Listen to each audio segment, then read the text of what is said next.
أعوذ بالله من الشيطان الرجيم بسم الله الرحمن الرحيم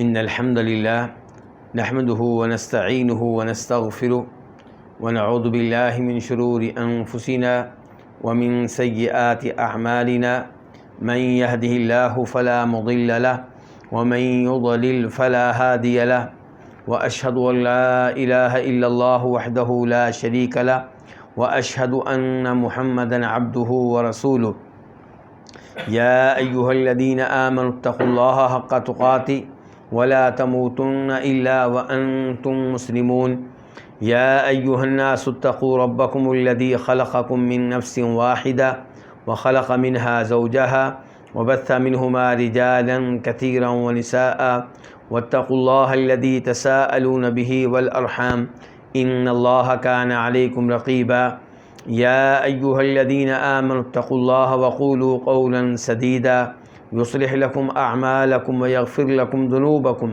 ومن يطع الله ورسوله فقد فاز فوزا عظيما أما بعد فإن خير الحديث كتاب الله وخير الهدي هدي محمد صلى الله عليه وسلم وشر الأمور محدثاتها وكل محدثة بدعة وكل بدعة ضلالة وكل ضلالة في النار۔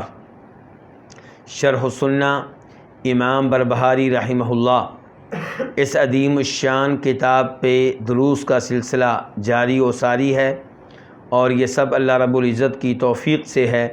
اللہ تعالیٰ اسے قبول فرمائے، گفتگو کرنے والے کو بھی اور سننے والوں کو بھی۔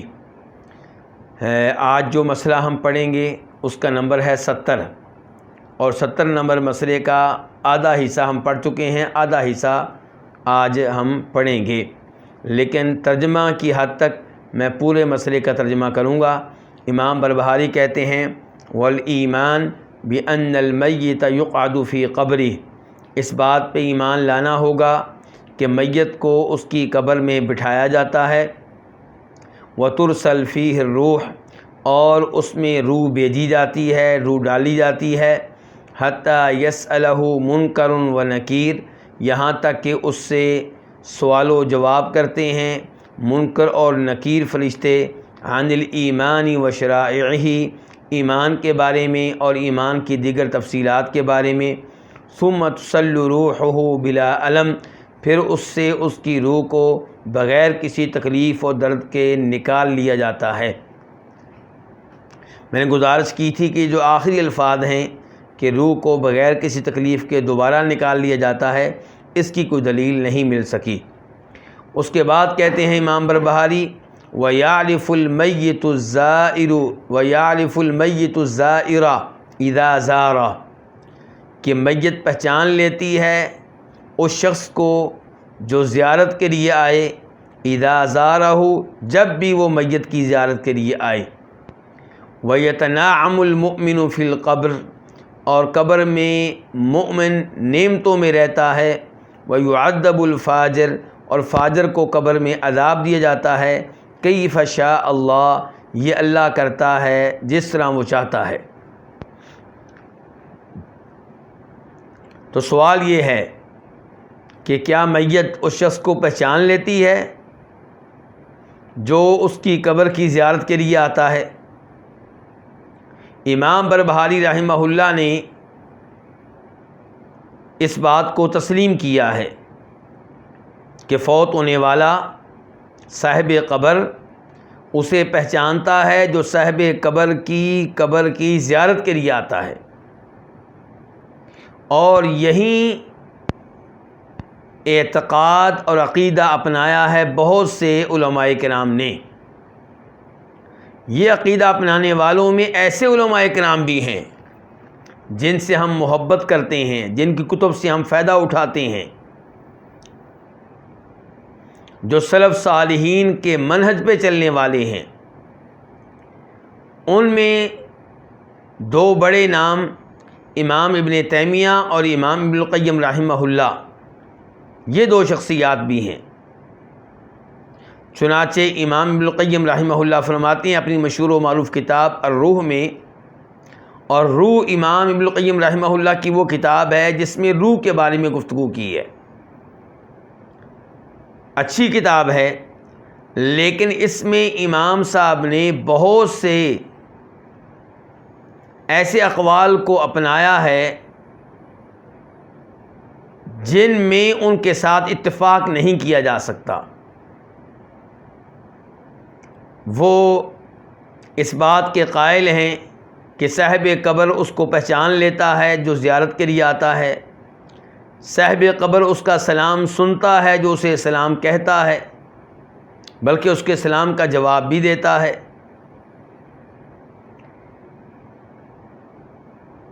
اسی لیے کئی ایک علماء کرام یہ سمجھتے ہیں کہ شاید امام ابن القیم رحمہ اللہ نے یہ کتاب اپنے ابتدائی زمانے میں لکھی ہے، بعد میں ان کی اصلاح کی تھی امام ابن تیمیہ رحمہ اللہ نے. اور یہ بات صحیح ہے کہ امام ابن تیمیہ رحمہ اللہ نے امام ابن القیم رحمہ اللہ کی اصلاح کی، ورنہ شروع میں امام ابن القیم رحمہ اللہ اس صاف ستھرے راستے پہ نہیں تھے جس پہ بعد میں چلے، اور اس بات کا اعتراف اور اقرار خود انہوں نے کیا ہے. لیکن کیا یہ کتاب واقعی انہوں نے ابتدائی زمانے میں لکھی تھی؟ اس بات سے اتفاق کرنا ممکن نہیں ہے.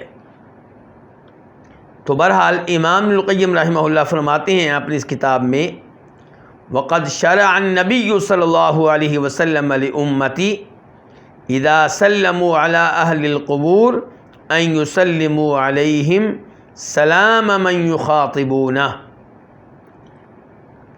نبی صلی اللہ علیہ وسلم نے اپنی امت کے لیے مشروع قرار دیا کہ جب وہ اہل قبرستان کو، قبر والوں کو سلام کرنے کے لیے آئیں تو وہ سلام اس انداز سے کریں جیسے وہ اسے سلام کہتے ہیں جو ان کی گفتگو سن سکتا ہو، جو ان سے کلام کر سکتا ہو. فیقول، چنانچہ آنے والا کہے، السلام علیکم دار قوم مؤمنین، مومن لوگوں کے گھر میں رہنے والوں تمہارے اوپر سلامتی نازل ہو. یعنی کہ اے مومن مردو، اے مومن قبر والو، تمہارے اوپر سلامتی نازل ہو، تمہارے اوپر سلامتی نازل ہو. کہتے ہیں امام القیم، وَهَذَا خِطَابٌ لِمَنْ يَسْمَعُ وَيَعْقِلُ. یہ جو سلام ہے یہ ایسے شخص کو سلام کیا جا رہا ہے جو سنتا ہے اور سمجھتا ہے. وَلَوْلَا ذَلِكَ لَكَانَ هَذَا الْخِطَابُ بِمَنْزِلَةِ خِطَابِ الْمَعْدُومِ وَالْجَمَادِ.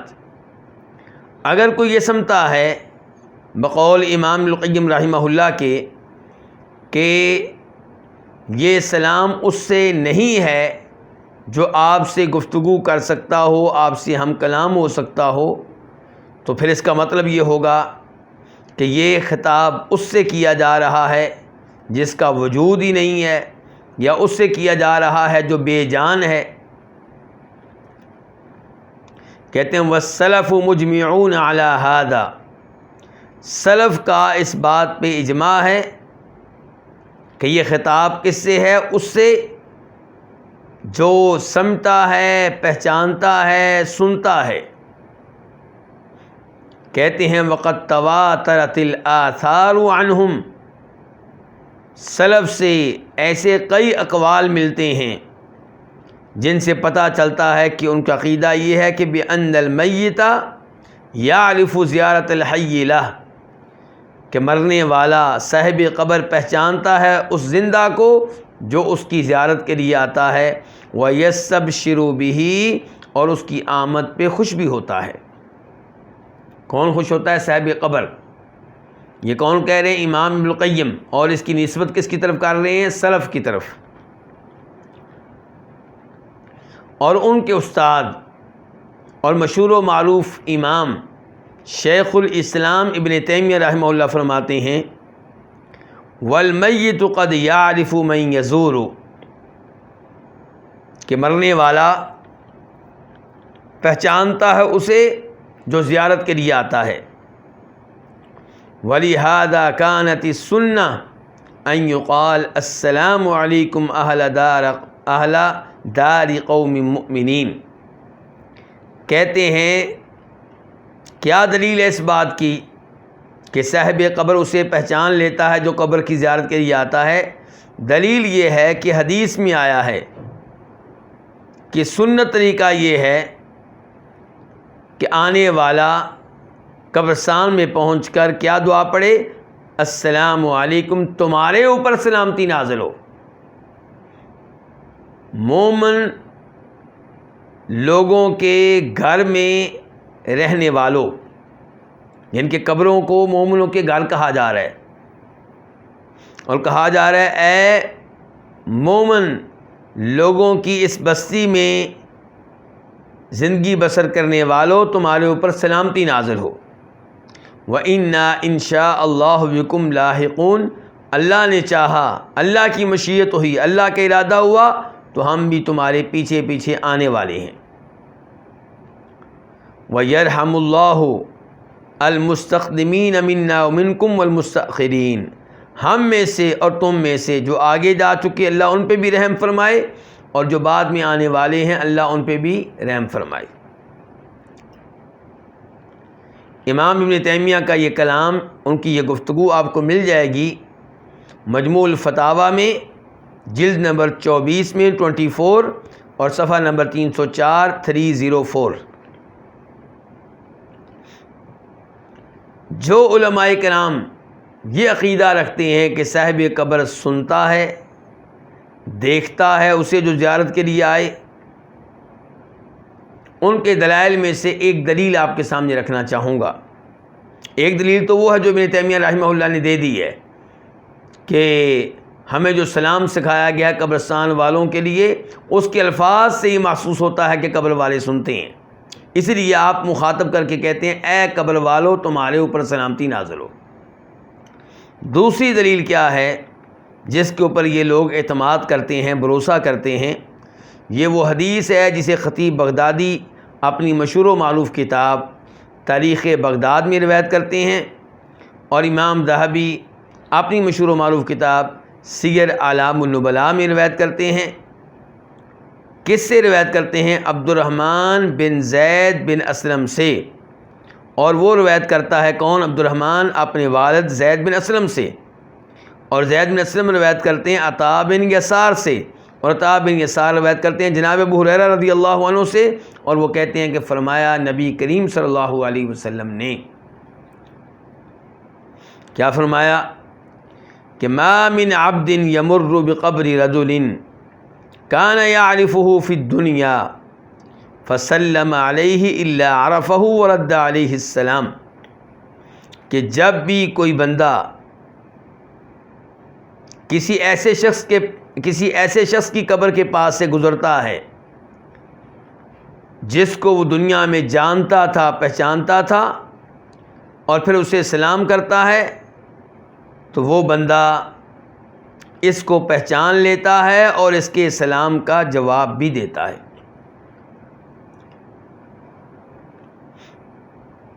تو اس حدیث کا مطلب کیا ہوا کہ صاحب قبر ہر اس شخص کو پہچان لیتا ہے جس کو پہلے وہ دنیا میں پہچانتا تھا، جب بھی اس کی زیارت کے لیے آئے، بلکہ اس کے سلام کا جواب بھی دیتا ہے.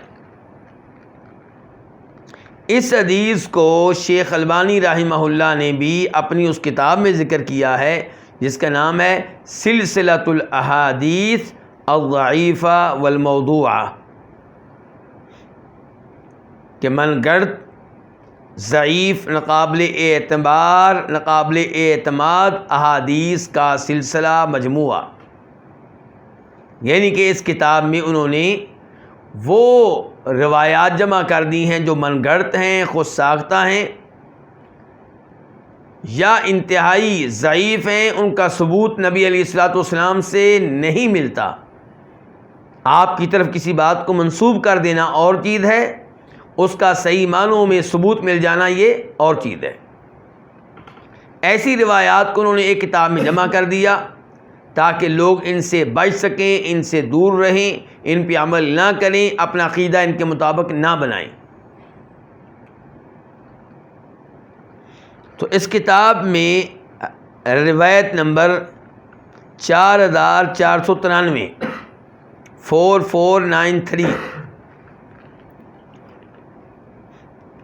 وہاں وہ اس حدیث کو لے کر آئے ہیں، اس روایت کو لے کر آئے ہیں، اور کہتے ہیں اس کو ذکر کرنے کے بعد وَهَذَا إِسْنَادٌ ضَعِيفٌ جِدًّا،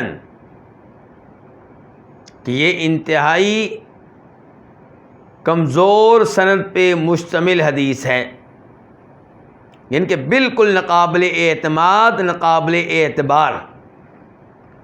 پھر وجہ بیان کرتے ہیں، کہتے ہیں عبد الرحمن ابن زید متروک کما تقدم مرارا، کہ ہم کئی بار پہلے بتا چکے ہیں کہ عبد الرحمن بن زید جو ہے یہ ایسا راوی ہے جو متروک ہے، جس کو محدثین نے ترک کر دیا تھا، اس کی احادیث پہ اعتماد نہیں کرتے تھے۔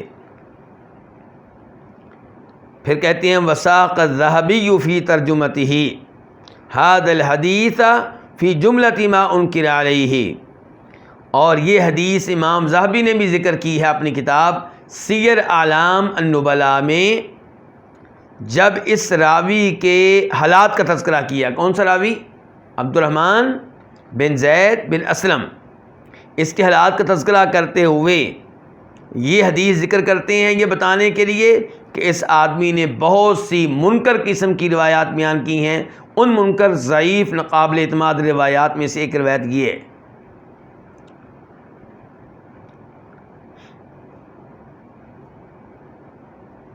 تو یہ تھے ان کے دلائل۔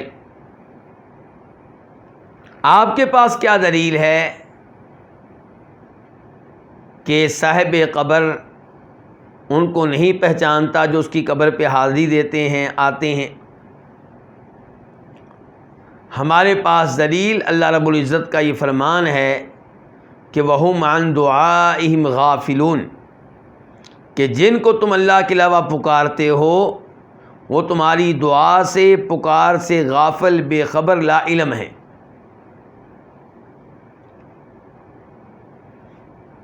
اور اللہ تعالیٰ فرماتے ہیں کہ وما انت بمسمع من فی القبور، جو بھی قبروں میں ہیں انہیں آپ اپنی آواز نہیں سنا سکتے۔ سورہ فاطر، اللہ تعالیٰ فرماتے ہیں انک لا تسمع الموتى، فوت شدگان کو آپ اپنی آواز نہیں سنا سکتے۔ اور پھر آپ صحابہ کرام کی طرف دیکھ لیں، نبی علیہ الصلوۃ والسلام کے فوت ہو جانے کے بعد کیا وہ آپ کی قبر کے پاس آ کر آپ کو آوازیں دیتے تھے؟ آپ سے رابطہ قائم کرنے کی کوشش کرتے تھے؟ کیا یہ عقیدہ رکھتے تھے کہ نبی علیہ الصلوۃ والسلام انہیں دیکھ رہے ہیں، انہیں سن رہے ہیں، انہیں پہچان رہے ہیں؟ نہیں، ایسی کوئی چیز آپ کو نہیں ملے گی۔ اور اگر اس بارے میں چند روایتیں مل بھی جائیں تو وہ بھی ناقابل اعتماد، ناقابل اعتبار، کوئی صحیح سند اس بارے میں نہیں ملے گی۔ اور عجیب بات میں آپ کو یہ بتاؤں کہ آج وہ لوگ جو پاک و ہند میں عام طور پہ یہ عقیدہ رکھتے ہیں کہ نبی علیہ الصلوۃ والسلام کی قبر کے پاس کھڑے ہو کے سلام کہیں تو آپ سلام سنتے ہیں، جواب دیتے ہیں، یا دیگر قبر والوں کے بارے میں عقیدہ رکھتے ہیں کہ وہ پہچانتے ہیں کون زیارت کے لیے آیا ہے، کون سلام کے لیے آیا ہے۔ عام طور پہ یہ عقیدہ جن لوگوں نے اپنایا ہوا ہے یہ اپنی نسبت فقہ حنفی کی طرف کرتے ہیں، اور انہوں نے یہ اصول بنا رکھا ہے کہ بخاری مسلم کی احادیث بھی اتنی آسانی سے قابل قبول نہیں ہوں گی۔ بڑا سخت معیار ہے جی ہمارا۔ مثال کے طور پہ کبھی کہیں گے اس مسئلے میں ایک حدیث آئی ہے، دو آئی ہیں، تو ہم اس پہ یقین نہیں کر سکتے۔ کیوں؟ کیونکہ یہ مسئلہ ایسا ہے جس سے لوگوں کا واسطہ صبح و شام پڑتا تھا، تو اس بارے میں تو احادیث بہت زیادہ ہونی چاہیے تھی، متواتر حدیث ہونی چاہیے تھی، مثال کے طور پہ 40 30 50 60 70، صرف ایک حدیث کیوں ہے، 2 کیوں ہیں، 3 کیوں ہیں؟ یعنی کہ بخاری مسلم کی صحیح حدیث کو ریجیکٹ کر دیں گے یہ اصول بنا کر، اور دوسری جانب یہ حال ہے کہ عقیدے کے مسائل میں من گڑت روایات، ضعیف روایات قبول کر لیں گے جو قرآن کے خلاف ہیں۔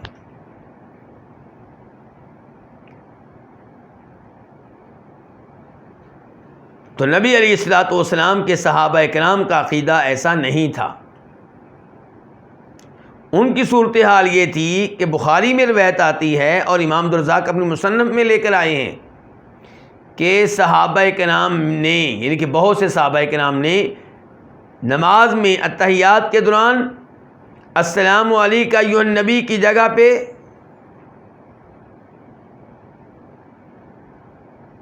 یہ کہنا شروع کر دیا تھا السلام علی النبی،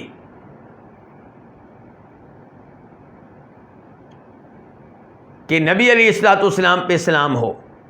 یعنی کہ عام طور پہ صحابہ کرام کیا کہتے تھے، آپ نے کیا سکھایا تھا کہ نماز میں تحیات میں کیا کہنا، اے نبی آپ پہ سلام ہو، اور آپ پہ اللہ کی رحمتیں ہوں، اور آپ پہ اللہ کی برکتیں ہوں۔ لیکن آپ کے فوت ہو جانے کے بعد بہت سے صحابہ کرام نے کہنا شروع کر دیا تھا کہ نبی علیہ الصلوۃ والسلام پہ سلام ہو، یعنی کہ یہ لفظ نکال دیا کہ آپ پہ سلام ہو، کیونکہ عقیدہ رکھتے تھے کہ اب آپ موجود نہیں ہیں، اب آپ حیات نہیں ہیں۔ تو یہ ہے صحابہ کرام کا عقیدہ۔ صحابہ کرام کا عقیدہ یہ ہے کہ جناب عمر فاروق کے زمانے میں بارش کی ضرورت پڑتی ہے تو بجائے اس کے کہ صحابہ کرام کو لے کر آپ کی قبر کے پاس آ کر آپ کو کہیں کہ آپ ہماری گفتگو سن رہے ہیں، تو آپ بھی ذرا اللہ سے دعا کریں ہمارے لیے، آپ بھی اللہ سے رابطہ کریں ہمارے لیے، اس کی بجائے آپ کی مسجد کو چھوڑ کر، آپ کی قبر کو چھوڑ کر، آپ کی سنت پہ عمل کرتے ہوئے، آپ کی شریعت پہ عمل کرتے ہوئے، آپ کے سکھائے ہوئے طریقے پہ عمل کرتے ہوئے صحابہ کرام کو لے کر کہاں جاتے ہیں؟ میدان میں، اور وہاں کبھی آپ کے چچا عباس کو آگے کرتے ہیں، کبھی کسی اور کو، اور ان سے کہتے ہیں آپ دعا کریں، زندہ سے دعا کرواتے ہیں۔ نبی علیہ الصلوۃ والسلام سے دعا کے لیے بھی رابطہ قائم نہیں کرتے۔ یہ حضرات صحابہ کرام کا عقیدہ۔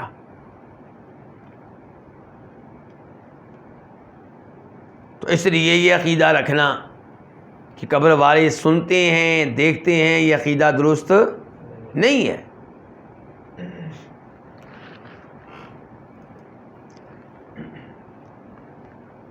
اس کے بعد امام بربہاری کہتے ہیں وَيَتَنَعَمُ الْمُؤْمِنُ فِي الْقَبْرِ، اور قبر میں مومن نعمتوں میں ہوتا ہے، یعنی کہ اسے نعمتیں دی جاتی ہیں، وہ بڑی سہولتوں میں ہوتا ہے، بڑا اس کے اوپر انعام ہوتا ہے۔ اور اس کے بعد کہتے ہیں وَيُعَذَّبُ الْفَاجِرُ كَيْفَ شَاءَ اللَّهُ، جب کہ کافر کو عذاب دیا جاتا ہے جیسے اللہ چاہتا ہے ویسے عذاب دیتا ہے۔ تو پہلا عقیدہ کیا بیان کیا جی؟ قبر میں اہل ایمان کو نعمتیں ملتی ہیں۔ یہ عقیدہ کہاں سے لیا امام البخاری نے؟ کیا دلیل ہے اس کی؟ اس کے دلائل میں سے ایک دلیل وہ حدیث ہے، لمبی حدیث جو کل میں نے آپ کے سامنے رکھی تھی،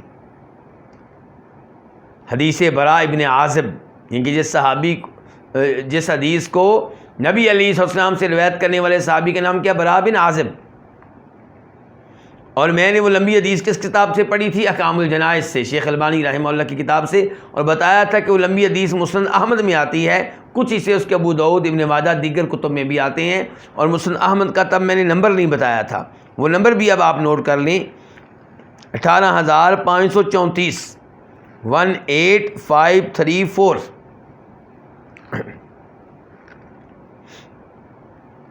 تو آج اس حدیث کا تھوڑا سا حصہ لوں گا جس سے پتہ چلے کہ قبر میں واقعی اہل ایمان کو نعمتیں ملتی ہیں۔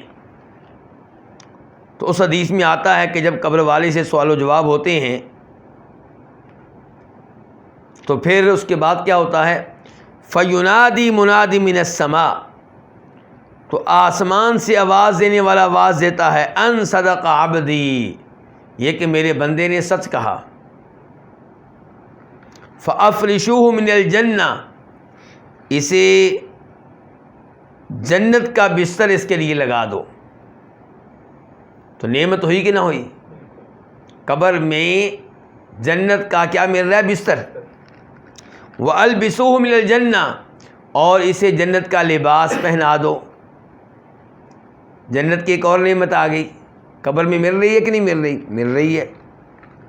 وَافْتَحُوا لَهُ بَابًا مِنَ الْجَنَّةِ، اور اس کے لیے جنت کی طرف ایک دروازہ کھول دو، یعنی کہ جنت کی ہوائیں اس کی طرف آئیں، جنت کی خوشبوئیں اس کے پاس آئیں. یہ بھی نعمت ہے کہ نہیں نعمت؟ بہت بڑی نعمت ہے. تو آپ فرماتے ہیں فَيَأْتِيهِ مِن رَوْحِهَا وَطِيبِهَا، اب اس آدمی کے پاس جنت کی خوشبو آتی ہے، جنت کی راحتیں آتی ہیں. وَيُفْسَحَ لَهُ فِي قَبْرِهِ مَدَّ بَصَرِهِ، اور اس کے لیے اس کی قبر کو کشادہ کر دیا جاتا ہے. کتنا؟ جہاں جہاں تک اس کی نگاہ جاتی ہے وہاں وہاں تک اس کی قبر کشادہ ہو جاتی ہے. یہ نعمت ہے یا نہیں نعمت؟ اس کے بعد فرمایا نبی علیہ الصلوۃ والسلام نے وَيَأْتِيهِ رَجُلٌ حَسَنُ الْوَجْهِ، اس کے پاس ایک آدمی آتا ہے حسین و جمیل چہرے والا، حسن الثیابی، بہترین لباس پہنے ہوئے، طیب الریح، جس سے عمدہ خوشبو آ رہی ہوتی ہے. یہ بھی نعمت ہے کہ نہیں نعمت؟ کہ جو آپ کے پاس آئے خوبصورت ہو، اچھے لباس میں ہو، خوشبو اس سے آپ کو آ رہی ہو. فیقول، تو وہ کہتا ہے ابشر بالذی یسرک، تمہارے لیے خوشخبریاں ہیں، خوشخبریاں ایسی چیزوں کی جن سے تمہیں خوشی ملے گی. تو یہ کیا ہے؟ نعمتیں ہیں. اور یہی حدیث ابو داؤد میں بھی آئی ہے 4753 4753. اس کے بعد کیا کہا تھا امام بربہاری رحمہ اللہ نے؟ وَيُعَذَّبُ الْفَاجِرُ كَيْفَ شَاءَ اللَّهُ، فاجر کو عذاب دیا جاتا ہے جیسے اللہ چاہتا ہے. یہ بڑی اچھی بات کہی امام بربہاری رحمہ اللہ نے. ہو سکتا ہے سننے والا، پڑھنے والا اس عبارت کو یہ سوچے کہ عذاب کیسے ہوگا، فرعون کو عذاب کیسے ہوگا، اس کا جسم ابھی تک محفوظ ہے. فلاں آدمی کو عذاب کیسے ہوگا، جبکہ ہندوؤں نے اس کی میت کو کیا کیا تھا؟ آگ لگا دی تھی، اس کا تو جسم ہی باقی نہیں رہا. تو امام بربہاری نے بتا دیا اللہ جیسے چاہتا ہے عذاب دیتا ہے، اللہ کے لیے کچھ مشکل نہیں ہے. اور وہ حدیث سنی ہوگی آپ لوگوں نے، بخاری شریف میں بھی آتی ہے کہ ایک آدمی نے، پہلی امتوں میں سے ایک آدمی نے فوت ہونے سے پہلے اپنے بیٹوں سے کیا کہا تھا کہ بیٹا، میرے بیٹو، میں نے بڑے گناہ کیے ہیں، اگر اللہ نے مجھے پکڑ لیا تو اللہ مجھے وہ عذاب دے گا جو اس نے کبھی کسی کو نہیں دیا ہوگا، اور میں نے تمہارے ساتھ بڑا اچھا سلوک کیا ہے، تمہارے لیے بڑا مال جمع کیا، تم بھی میرے ساتھ نیکی کرو. نیکی یہ کہ میرے مرنے کے بعد میرے جسم کو، میری میت کو آگ لگا دینا، اور پھر میری ہڈیوں کو پیس ڈالنا، اور پیسنے کے بعد میری راکھ کو اس وقت جب کہ تیز ہوا چل رہی ہو، ہوا میں بکھیر دینا تاکہ اللہ تعالیٰ کے عذاب سے بچ جاؤں. اللہ رب العزت نے یہ کام ہو جانے کے بعد اس کے جسم کے ٹکڑوں سے کہا کہ جمع ہو جاؤ، ایک ہو جاؤ، کھڑے ہو جاؤ. تو وہ ایک انسان بن کے اللہ کے سامنے آ گیا. اللہ نے کہا تو نے کام کیوں کیا؟ تو وہ کہنے لگا یا اللہ تیرے ڈر سے، تیرے خوف سے. تو کہنے کا مطلب یہ ہے کہ دیکھیں اس نے کتنا بندوبست کیا تھا کہ یہ عذاب سے بچ جائے.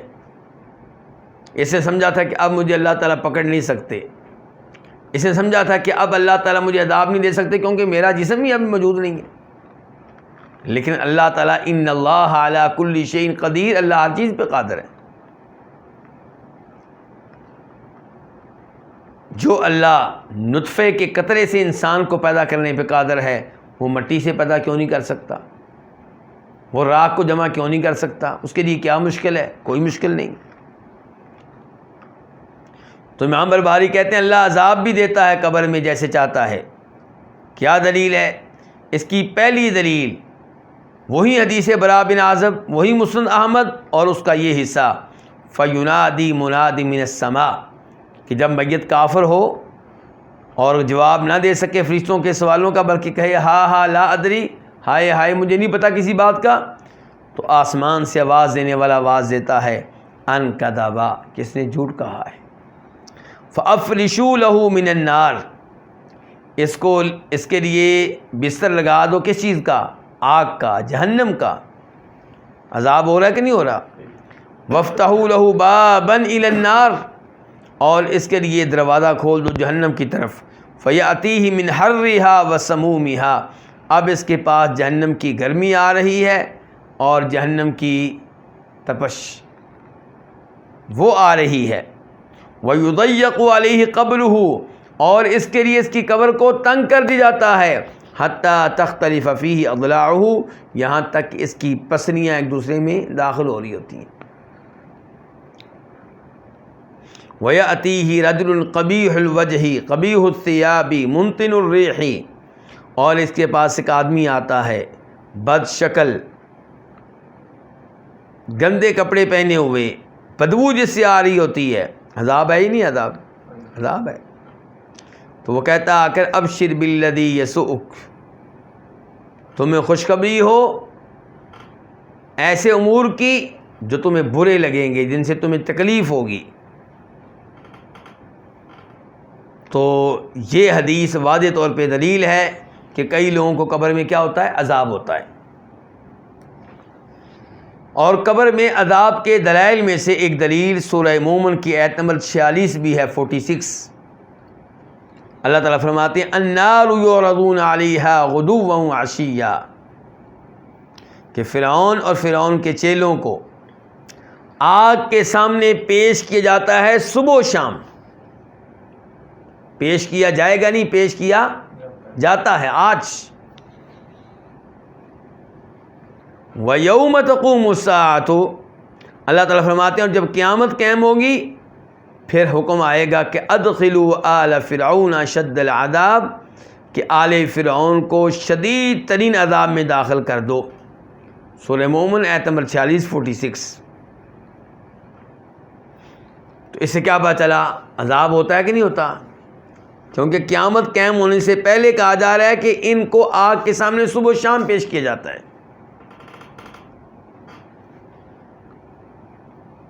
قبر میں عذاب ہوتا ہے، اس کے دلائل میں سے ایک دلیل وہ حدیث ہے جسے امام بخاری اپنی صحیح میں لے کر آئے، اس کا نمبر ہے 1375 1375، اور مسلم میں اس کا نمبر ہے 2869 2869۔ راوی ہیں جناب ابو ایوب انصاری رضی اللہ عنہ، کہتے ہیں کہ خرج النبی صلی اللہ علیہ وسلم، نبی علیہ الصلوۃ والسلام نکلے، وقد وجبت الشمس، جبکہ سورج ڈوب چکا تھا، غروب ہو چکا تھا۔ فسمع صوتا، آپ نے ایک آواز سنی، کس نے؟ نبی علیہ الصلوۃ والسلام نے۔ فقال، تو آپ نے کہا یہود تعذب فی قبورها، یہ آواز ان یہودیوں کی ہے جنہیں ان کی قبر میں عذاب دیا جا رہا ہے۔ عذاب کہاں دیا جا رہا ہے؟ ان کی قبر میں۔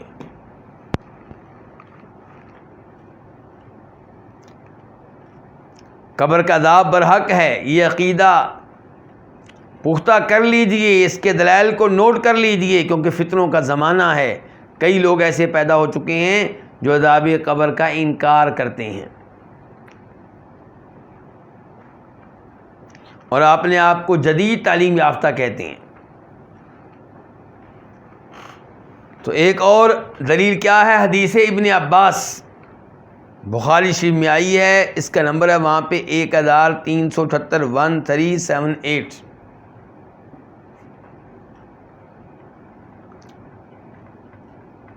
فرماتے ہیں جناب عبداللہ بن عباس رضی اللہ عنہما کہ نبی علیہ الصلوۃ والسلام دو قبروں کے پاس سے گزرے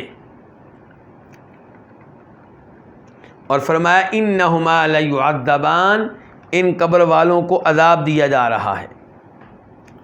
وما یعذبان فی کبیر، اور جس جرم کی وجہ سے عذاب دیا جا رہا ہے اس سے بچنا کوئی مشکل نہیں تھا۔ کوئی بڑی بات نہیں تھی. پھر آپ نے وضاحت کی، فرمایا اما احدہما فکان یسعی بالنمیمہ، ان میں سے ایک چغلی کیا کرتا تھا. چغلی کس کو کہتے ہیں؟ ایک آدمی نے دوسرے آدمی کے خلاف بات کی، جس کے خلاف بات ہوئی وہ موجود نہیں ہے، تو یہ جو موجود نہ ہو اس کی برائی بیان کرنا، اس کی عدم موجودگی میں اس کو کیا کہتے ہیں؟ غیبت. تو اس نے کیا کی؟ غیبت کی. اب جو لوگ بیٹھے ہوئے تھے ان میں سے کسی نے وہ بات اس تک پہنچا دی جس کے خلاف وہ بات کی گئی تھی. اب جس نے پہنچائی اس نے کیا کیا؟ اس نے چغلی کی ہے. جس نے برائی کے انداز سے اس بھائی کا تذکرہ کیا جو موجود نہیں تھا، اس نے کیا کیا؟ غیبت کی. اور جو موجود تھے جنہوں نے یہ بات سنی اور یہ پہنچا دی اس آدمی تک جس کے خلاف بات ہوئی، انہوں نے کیا کی؟ چغلی کی. اسلام نہ غیبت کی اجازت دیتا ہے نہ چغلی کی اجازت دیتا ہے. اسلام کا تقاضا کیا ہے کہ آپ نصیحت کریں. کیا مطلب؟ جس نے غیبت کی ہے اس کو آپ سمجھائیں پیار و محبت سے کہ میرے بھائی جس کے خلاف آپ بات کر رہے ہیں وہ تو موجود نہیں ہے. اگر آپ نے جو بات اس کے خلاف کی ہے وہ اس میں نہیں ہے، وہ برائی، تو وہ تہمت ہے، بہتان ہے. اور اگر اس میں موجود ہے تو پھر یہ غیبت ہے، یہ آپ کے لیے مناسب نہیں ہے، آپ اس کی عزت کو نقصان پہنچا رہے ہیں. آپ ایسے نہ کیا کریں.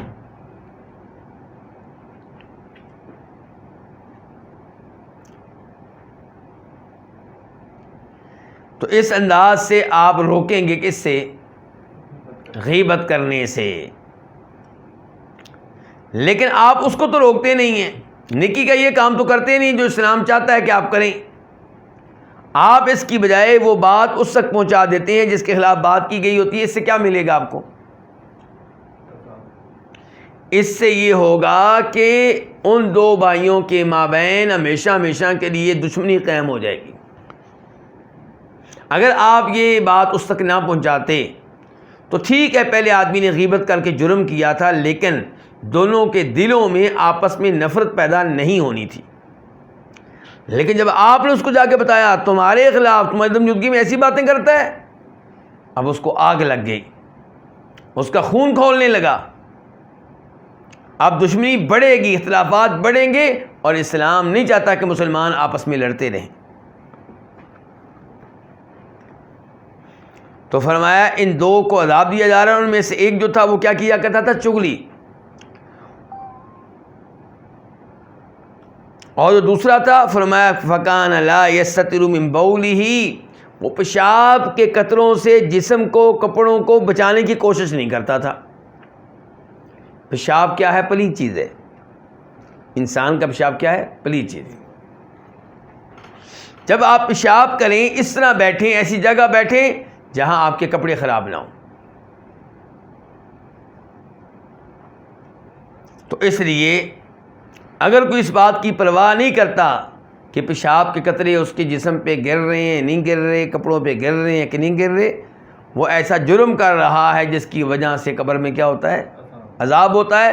اور یہاں سے پتہ چلا اسلام پاکیزہ دین ہے. اسلام چاہتا ہے کہ اسلام کو اپنانے والے پیروکار پلید چیزوں سے دور رہیں، پلید چیزوں کے قریب نہ جائیں.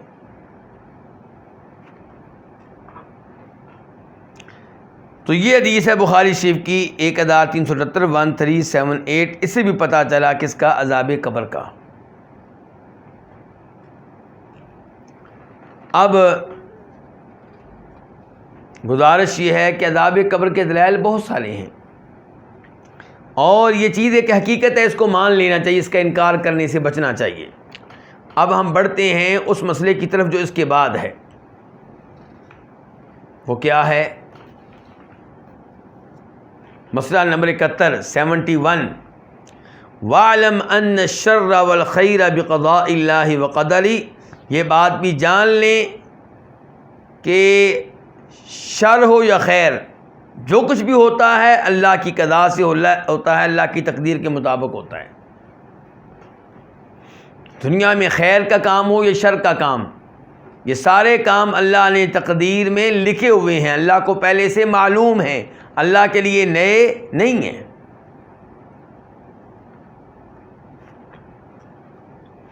کیا دلیل ہے اس عقیدے کی؟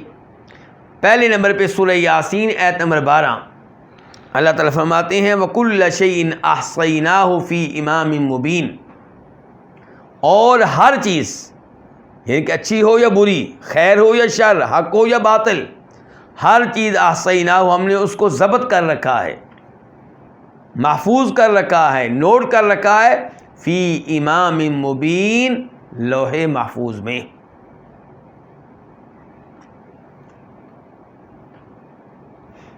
دوسرے نمبر پہ سورہ حدید آیت نمبر 22 ما اصاب من مصیبت فی الارض ولا فی انفسکم الا فی کتاب من قبل ان نبرأها ان ذلک علی اللہ یسیر، کہ جب بھی زمین والوں پہ کوئی مصیبت آتی ہے، اس زمین میں کوئی مصیبت آتی ہے، یا خود تمہارے اپنے جسم میں کوئی مصیبت آتی ہے، کوئی بیماری لگ جاتی ہے وغیرہ وغیرہ، الا فی کتاب من قبل ان نبرأها، تو یہ مصیبت پہلے سے لکھی ہوئی ہے ایک کتاب میں۔ ان ذلک علی اللہ یسیر، فرمایا کوئی یہ نہ سمجھے کہ ہر بات کو پہلے سے کیسے لکھ لیا گیا، یہ کیسے ممکن ہے؟ فرمایا اللہ تعالیٰ کے لیے بہت آسان ہے۔ سورہ حدید آیت نمبر 22 اور پھر اس عقیدے پہ کہ شر ہو یا خیر سب اللہ کی تقدیر کے مطابق ہے، اس عقیدے پہ سب سے بہترین دلیل حدیث جبریل ہے، جس میں یہ آتا ہے، جناب عمر فاروق کہتے ہیں کہ جبریل علیہ السلام انسانی شکل میں آئے اور نبی علیہ السلام سے انہوں نے مختلف سوالات کیے، ایمان کیا ہے، اسلام کیا ہے، اور احسان کیا ہے، قیامت کب آئے گی وغیرہ وغیرہ۔ تو آپ نے جبریل علیہ السلام کے اس سوال کا جواب دیتے ہوئے کہ ایمان کیا ہے کہا تھا، ایمان 6 چیزوں پہ لانا ہے، اللہ پہ، اللہ کے رسولوں پہ، اللہ کے فرشتوں پہ، اللہ کی طرف سے نازل ہونے والی کتابوں پہ، آخرت پہ اور تقدیر پہ۔ اور الفاظ آپ نے کیا کہے تھے اس موقع پہ؟ وَأَن تُؤْمِنَ بِالْقَدَرِ خَيْرِهِ وَشَرِّهِ، اس بات پہ بھی ایمان لانا ہوگا کہ خیر ہو یا شر، جو ہوتا ہے وہ تقدیر میں پہلے سے لکھا ہوا ہے۔ یہ حدیث ہے مسلم شریف کی نمبر 8۔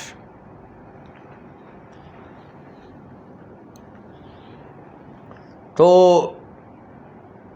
شر ہو یا خیر، اچھا کام ہو یا برا کام، غلط ہو یا صحیح، حق ہو یا باطل، جو کچھ ہو رہا ہے وہ اللہ کی تقدیر کے مطابق ہے۔ یہ تھا مسئلہ نمبر 71، اور اس موضوع پہ پہلے بھی بہت گفتگو ہو چکی ہے، فی الحال اتنی گفتگو کافی ہے۔ اب ہم بڑھتے ہیں اس مسئلے کی طرف جو اس کے بعد ہے، مسئلہ نمبر 72 وَاعْلَمْ أَنَّ الْبُرُوجَ بِقَضَاءِ اللَّهِ وَقَدَرِهِ، یہ بات بھی جان لو کہ بروج یہ بھی اللہ کی تقدیر کے مطابق ہیں۔ بروج سے کیا مراد ہے؟ ستارے وغیرہ، یہ مراد ہے۔ اور ستاروں کے بارے میں کئی لوگوں نے گمراہی کا راستہ اختیار کیا، اور کئی لوگ ایسے خوش نصیب ہیں جو اس گمراہی سے محفوظ رہے۔ اس بارے میں پہلے تو میں امام قتادہ کا قول آپ کے سامنے رکھوں گا، اور یہ کون ہے؟ یہ تابعی ہیں، اور ان کا قول کہاں پہ آیا ہے؟ بخاری میں آیا ہے۔ چنانچہ کہتے ہیں قتادہ، خلق اللہ هذه النجوم لثلاث، اللہ تعالیٰ نے یہ ستارے 3 چیزوں کی وجہ سے پیدا کیے ہیں، 3 کاموں کے لیے پیدا کیے ہیں۔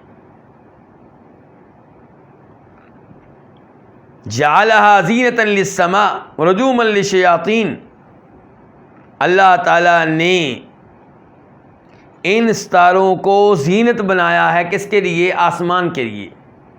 آسمان پیارا لگتا ہے کس کے ساتھ؟ ستاروں کے ساتھ. تو اللہ نے ستاروں کو آسمان کی کیا بنایا؟ زینت، خوبصورتی.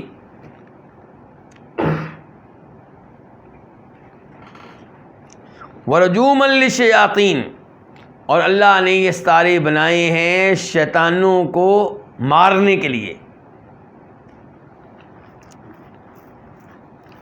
وَعَلَامَاتٍ يُهْتَدَىٰ، اللہ تعالیٰ نے ستاروں کو بنایا ہے علامتیں، نشانیاں، جن سے لوگوں کو ہدایت ملتی ہے، ان کو پتہ چلتا ہے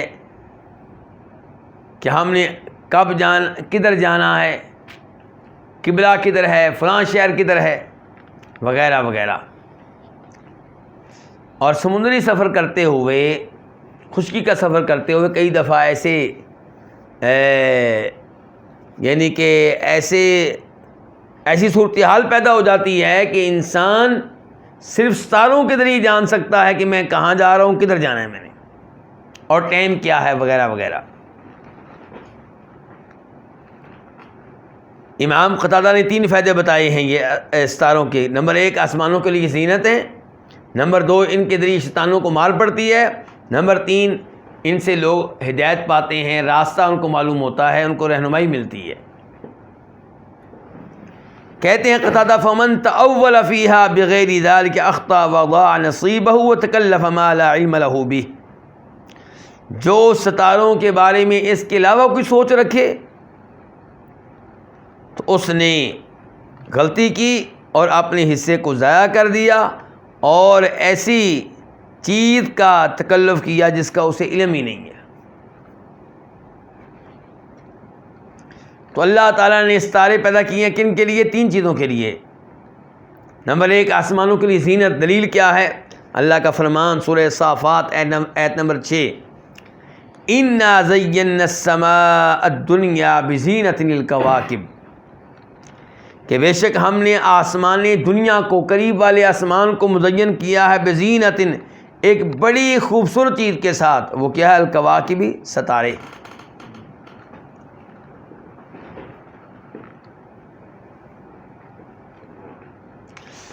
نمبر 2، ستارے کیا ہیں؟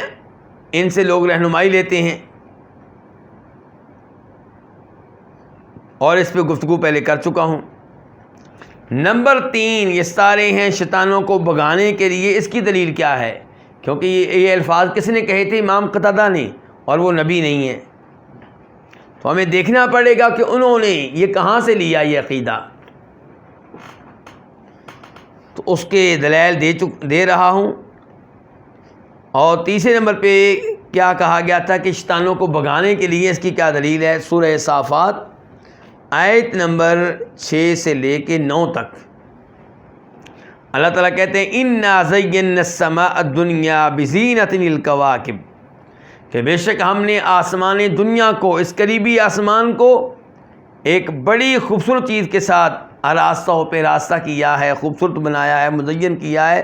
وہ چیز کیا ہے؟ فرمایا الکواکب، ستارے. وَحِفْظًا مِّن كُلِّ شَيْطَانٍ مَارِدٍ، اور یہ ستارے کام آتے ہیں.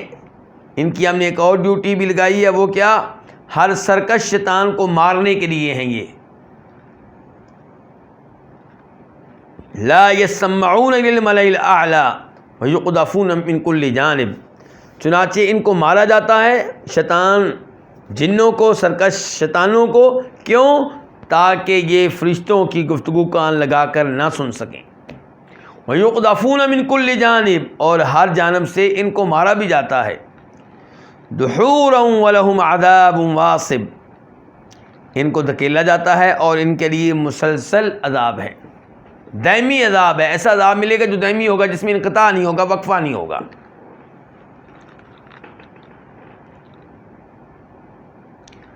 تو اگر کوئی یہ سمجھتا ہے ستاروں کے بارے میں کہ یہ آسمانوں کے لیے زینت ہیں، تو اس کا عقیدہ بالکل ٹھیک ہے، ہمیں کوئی اعتراض نہیں.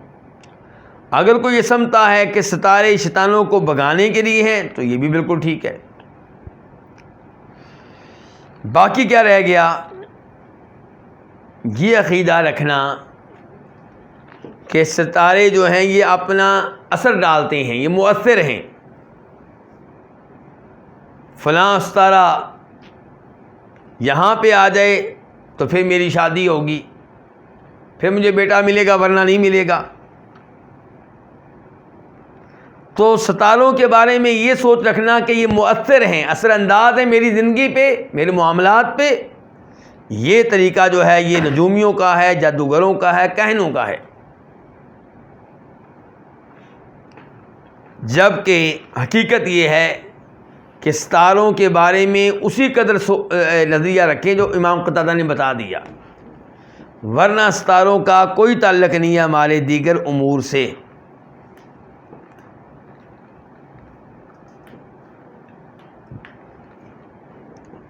اور یہاں پہ میں وہ حدیث آپ کے سامنے رکھنا چاہوں گا جس میں فرماتے ہیں نبی علیہ الصلوۃ والسلام، ان الشمس والقمر آیتان من آیات اللہ، سورج اور چاند اللہ کی نشانیوں میں سے دو نشانیاں ہیں، لا ينکسفان للموت احد ولا لحیاتہ، کو پیدا ہو یا کوئی فوت ہو اس وجہ سے ان کو گرہن نہیں لگتا۔ تو یہ ہے دین اور اسلام کہ یہ سورج، یہ چاند، یہ ستارے، ہر چیز اللہ تعالیٰ کے ادنا مخلوقات میں سے ایک ہیں، اللہ کے تابع ہیں، اللہ کی فرما برداری کرنے والے ہیں۔ تو خلاصہ کلام یہ کہ ستاروں کو اگر مانا جائے،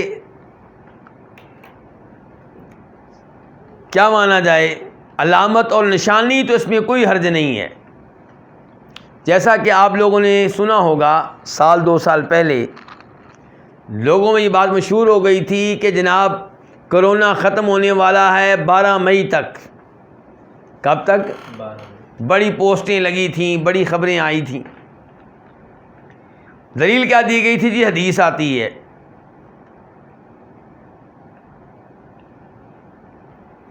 اس حدیث کا اور ان روایات کا خلاصہ کیا ہے کہ جب فلاں ستارہ فلاں وقت میں طلوع ہو تو بیماریاں ختم ہو جاتی ہیں، آفتیں ختم ہو جاتی ہیں۔ لوگوں نے دیکھا کہ 12 مئی کے بعد بھی کرونا موجود ہے، وہ تو بڑی خوش تھے کہ 12 مئی کے بعد یہ کرونا غائب ہونے والا ہے۔ تو لوگ یہ بھول گئے کہ 12 مئی کا مسئلہ ہے کیا۔ 12 مئی کا مسئلہ یہ ہے کہ 12 مئی سے ستارہ جو ہوتا ہے وہ طلوع ہوتا ہے فجر کے ٹائم، اور جب یہ وقت آ جائے کہ ستارہ اس ٹائم طلوع ہو تو یہ وقت ہوتا ہے 12 مئی کا۔ اور بتایا یہ گیا روایات میں کہ جب یہ ستارہ طلوع ہو تو آفتیں ختم ہو جاتی ہیں۔ مراد یہ ہے کہ گرمی کا جو پھل ہے اب اس کے اوپر کوئی آفت نہیں آتی۔ فصلوں کو کیا ہوتا ہے، مسائل پیدا ہوتے ہیں نا، کیڑا لگ گیا، یہ ہو گیا، جڑ گئی، وہ ہو گیا، یوں ہو گیا۔ تو 12 مئی تک جو فصلیں قائم ہیں اب ان کو آگے بیماری نہیں لگے گی، اب وہ خطرے سے باہر نکل گئی ہیں۔ تو یہ نہیں ہے کہ ستارہ کچھ کرتا ہے، ستارہ نشانی ہے کہ جب یہ سیزن آ جائے، یہ موسم آ جائے، 12 مئی یہ نہیں کہ آ جائے، گرمی کے یہ ایام آ جائیں تو اس کے بعد پھر جو اس موسم کی فصلیں جو ہیں اور پھل جو ہے وہ آفتوں سے محفوظ رہتا ہے اور بیماریوں سے محفوظ رہتا ہے۔ تو یہ اگر عقیدہ رکھا جائے ستاروں کے بارے میں تو کوئی حرج نہیں ہے، اور اگر یہ عقیدہ رکھا جائے کہ یہ مؤثر ہے میری زندگی پہ تو یہ عقیدہ نہایت خطرناک ہے، اور اس کی وجہ سے انسان کی توحید خطرے میں پڑ جاتی ہے۔ تو بہرحال آخری مسئلہ آج کا امام بربہاری نے اس میں کیا کہا ہے کہ یہ بات جان لو کہ ستارے اللہ کی تقدیر اور اللہ کی قضاء کے مطابق ہیں، ان کے بارے میں بھی سب کچھ لکھا ہوا ہے، یہ بھی کوئی تقدیر کے خلاف نہیں ہے۔ واللہ تعالی اعلم۔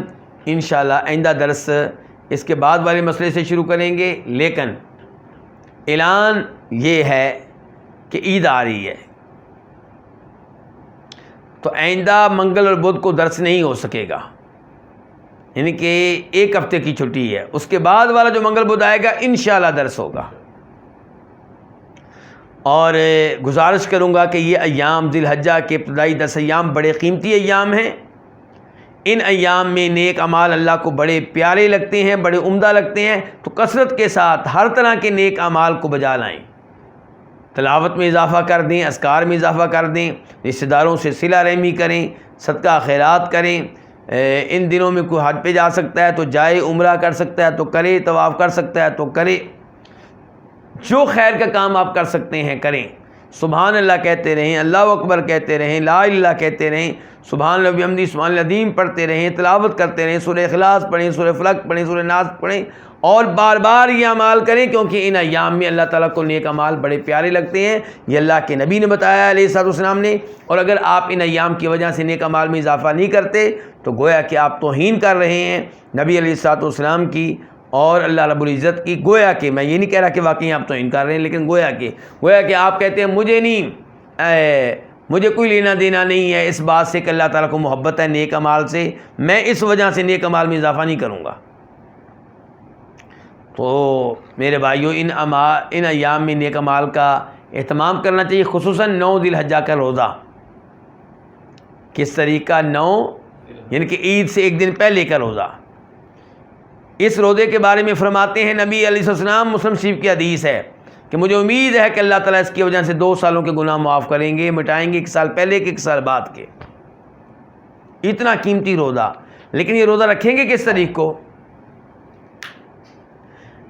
بہت سے علماء کرام کا فتویٰ ہے کہ یہ روزہ رکھا جائے گا اس دن جس دن مکہ میں 9 تاریخ ہوتی ہے، جس کو یوم عرفات کہتے ہیں، جس دن حاجی عرفات میں ٹھہرتے ہیں، وقوف کرتے ہیں۔ لیکن میں اور دیگر کئی طالب علموں کو اور علماء کرام کو اس فتوے سے اتفاق نہیں ہے۔ موقف میرا اور علماء کرام کا یہ ہے، میں تو خیر طالب علم ہوں، کہ 9 ذی الحجہ کا روزہ رکھا جائے گا جب آپ کے ملک میں 9 ذی الحجہ ہے۔ یہ مکہ والوں کی 9 تاریخ کا اعتبار نہیں ہے، آپ کے ملک کی 9 تاریخ کا اعتبار ہے۔ لوگ کہتے ہیں جی حدیث میں آیا یوم عرفات، یوم عرفہ، تو گزارش یہ ہے کہ 9 ذی الحجہ کی تاریخ اس نام سے معروف تھی عربوں کے ہاں، اس لیے آپ نے یہ نام لیا۔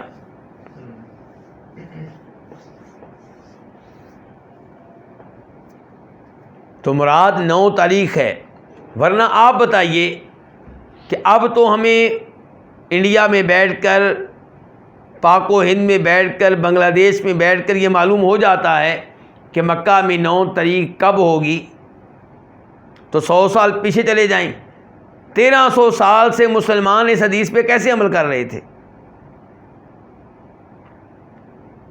اور پھر دین ہمارا انٹرنیشنل ہے، صرف مکہ مدینہ کے لیے نہیں ہے۔ اگر آپ یہ کہیں گے کہ ان کے مطابق، تو اس کا مطلب یہ ہے کہ اس زمانے میں 13 صدیوں میں صرف مکہ والے روزہ رکھتے رہے، بس 9 تاریخ کا، باقی نہیں۔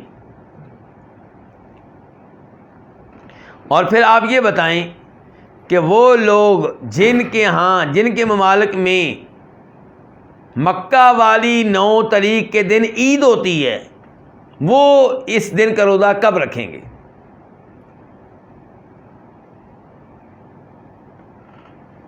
تو اس لیے راجح موقف انشاءاللہ یہی ہے کہ آپ 9 تاریخ کا روزہ رکھیں، اپنے ملک کی 9 تاریخ کے مطابق، چاند کی 9 تاریخ۔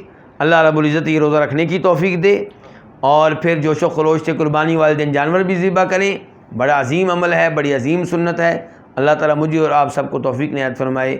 وآخر دعوانا الحمدللہ رب العالمین۔